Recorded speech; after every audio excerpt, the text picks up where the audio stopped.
আমরা যারা বিএনপি করি দেবিদ্বারে যারা মঞ্জুর হাসান মুন্সির অনুসারী আমরা সবাই কিন্তু রাজনীতি করি মানুষের কল্যাণের জন্য, মানুষের ভাগ্য উন্নয়ন করার জন্য। আমরা ধান্দার জন্য কেউ এখানে কেউ এই রাজনীতি আমরা করি না। আপনার লেখা যদি 7 সমুদ্র পার করতে হয় পার করবো ইনশাআল্লাহ। জনগণের জন্য যেটা করার দরকার আপনারা খালি পথ দেখা দিবেন আমাদের, আমরা ওটা করবো ইনশাআল্লাহ। এই গত 1 বছর দেবিদ্বার উপজেলাতে কিন্তু অনেক কোটি কোটি টাকা বরাদ্দ হয়েছে, রাস্তাঘাট, বিভিন্ন স্কুলের অনুদান, ঈদগাহ, কবরস্থান।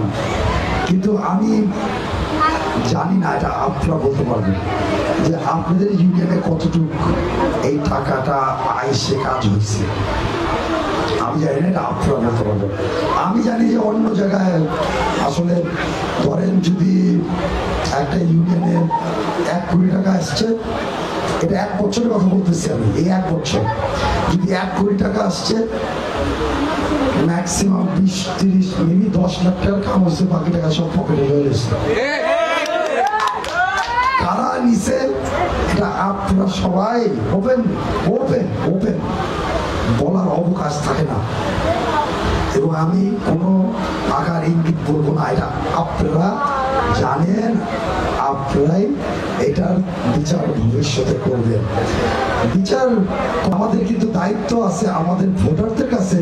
আমাদের নেতা তারেক রহমান সাহেবের যে বার্তা, যেটা হলো আমাদের মূল ম্যানিফেস্টো আমাদের ইলেকশনের, যেটার ভিত্তিতে বাংলাদেশকে আমাদের নেতা তারেক রহমান সাহেবের পরিকল্পনা বাংলাদেশকে কেমনে পুনর্গঠন করবে এবং আওয়ামী লীগের যে মানে বাংলাদেশকে যে ধ্বংস করে দিছে এইটার থেকে পুনর্বাসন কেমনে করবে, এটা কিন্তু আমাদের নেতা তারেক রহমান সাহেব 2022-23 সালের দিকে এই 31 দফা উনি ডিক্লেয়ার করে দেন। আমরা যারা বিএনপি করি দেবিদ্বারে যারা মঞ্জুর হাসান মুন্সির অনুসারী আমরা সবাই কিন্তু রাজনীতি করি মানুষের কল্যাণের জন্য, মানুষের ভাগ্য উন্নয়ন করার জন্য।